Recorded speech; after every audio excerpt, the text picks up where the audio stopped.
Hello and welcome to Tuesday's Maths. So today we are looking at magic squares, okay? Now, it's another type of number puzzle, a bit like yesterday, but we do it in a slightly different way. So it says, to solve number puzzles involving addition and subtraction. So we've got an example here. We've got our number square. Now, not to be confused with Sudoku, because it looks similar, but it's totally different, okay?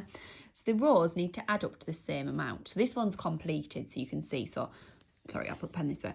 So 21 add 10 add 17 is 48. 17 add 20 add 11.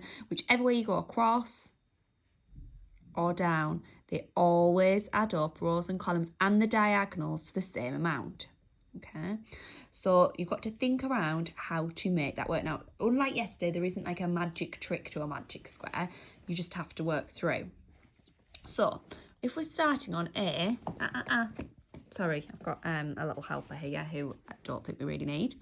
If we go diagonal, 3 add 8 add 13, that will tell us what the totals of all of the different lines should be. I'm going to quickly draw that square on my whiteboard. Okay, now again, this is quite onerous. It's a bit of work to actually write these out into your book, but that's okay, you can manage. So we do 3 add 8 add 13. Like yesterday, if you can't do that in your head or you're struggling, do it as two sums. Do 3 add 8, 11, and then add the 13. If you need to use a column, that's absolutely fine. Okay, so we know each row is going to add to 24. Make sure you've got that information before you can do anything. Oops, I've forgotten to put that number in. Okay, now we can go a few different ways here. We know that we can, there's only one number to work out there, only one number to work out there. So we're going to do one of those first, okay? We'll do this one. You can choose though. 5 add 13 is 18. You need to find what we put with 18 to make 24. So you can count on from 18 to 24 or do a column, 24 subtract 18, okay? It might be that you can just work that out in your head, and then we're going to pop that 6 there, okay? Here, 3 add 5 is 8. We need to get to 24. So again, you can either count on from 8 to 24 or do 24 subtract 8. The number that would go there would be 16. Now, because we'd worked that one out, we can now see that there's quite a few that we should be able to do. We should be able to do this one because of this row. We could go this one because of this row, or we could go this one because of this row. Hopefully you get the idea from that what you have to do. We'll finish this one off, I think. Okay, so here we have 16 add 8. Sorry, that's rubbish, isn't it? But you'll just have to bear with me. 16 add 8 is 24, so we're going to have to put a 0 here. Okay. 13 add 0 is 13, so we're going to have to put 11 here.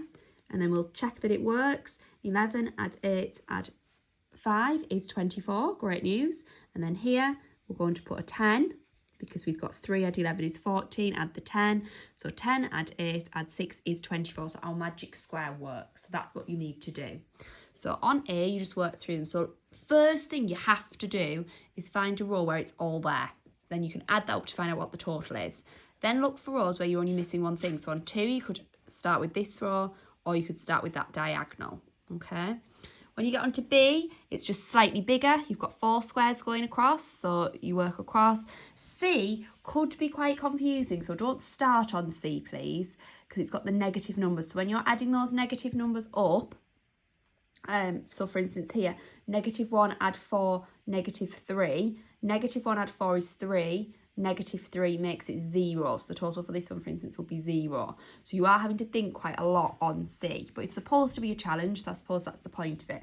B, exactly the same. So on the first one, you look for the row that you already have all the information. So it's that diagonal there, find your total, and you look for the ones where one number is missing and work through that way. Okay, good luck. You should quite enjoy them. It's fun doing a few little puzzles on a Tuesday morning.